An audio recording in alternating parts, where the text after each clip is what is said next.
Hi class, this is a newer project that I'm beginning with you today about getting a bird's eye view on a landscape that's important to you. I was thinking about maps, why in the world people use maps, how long people and human beings have been using maps, and why we need them. This is an example of a Google map that shows you important information, and there's details on this map that are here because people want you to know about certain things. Maybe a business wants you to know where they are. Maybe this is helpful to people who are traveling, but think about all the reasons that people have ever made maps, and also the fact that we used to make maps without being able to fly or get a bird's eye view. Artists have always been involved in the making of maps. People who like to visualize something, people who like to make it beautiful and accessible and fun to use. This is an example of a very old world map, and you can see that there is some missing information. You can see, though, that they tried to make this map really beautiful and special for the people to use. So when you get a bird's eye view on the world, you can see information that you can never see when you're on the ground. In this picture, we can see crowds of people, crowds of things happening in this rural farmland area. We can see the shape that the crowd makes. We can see the shapes of different tents. We can see interesting colors that no one would have seen from the ground. We see absolutely stunning pictures from the sky. We never would know what this looks like until we're able to get into the air with satellites, with airplanes and helicopters, and now drones. Sometimes we can see a stark contrast. Here we can see a golf course for rich people to use, but then we see the sharp divide between where less fortunate people have to live and make their way in the world.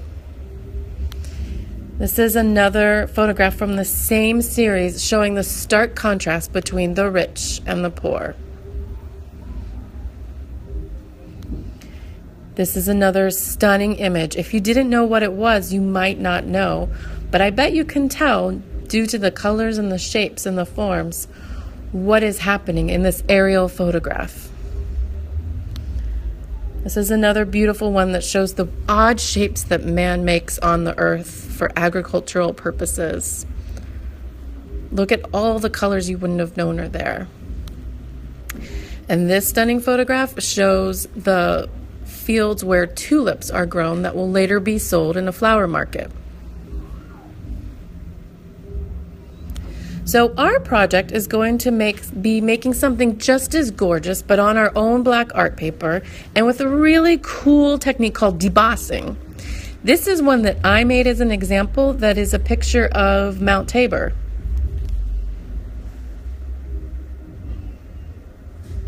So in a minute, you're going to see me putting together what I need in the right order, kind of like a sandwich. On top is the map that is photocopied. That's what I'll be using my pen on, my ballpoint pen.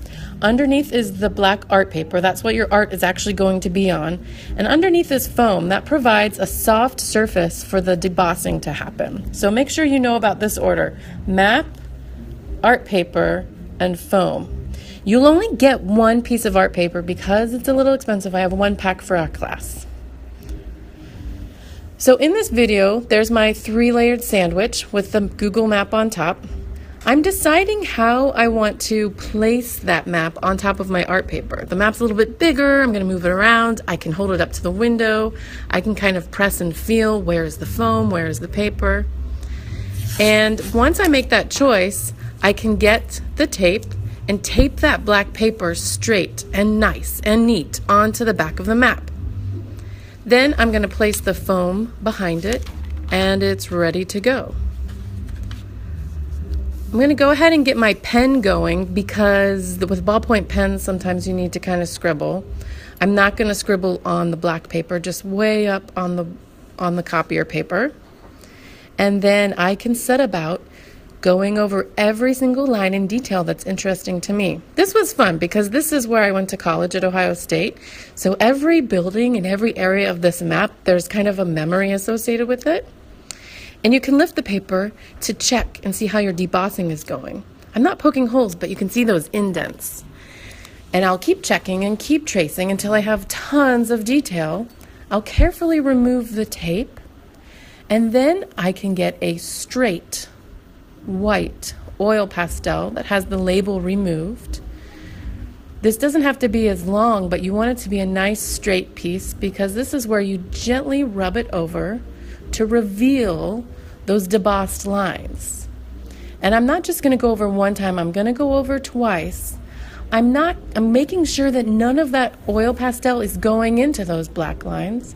And here is the finished product where I had gone over it's almost finished. I'd gone over with white, and then I got to choose what colors I wanted for different areas of my map. It can be a little bit imaginary, or you can make it a little bit green. You can add water wherever you want. It is your map to enjoy. Have fun.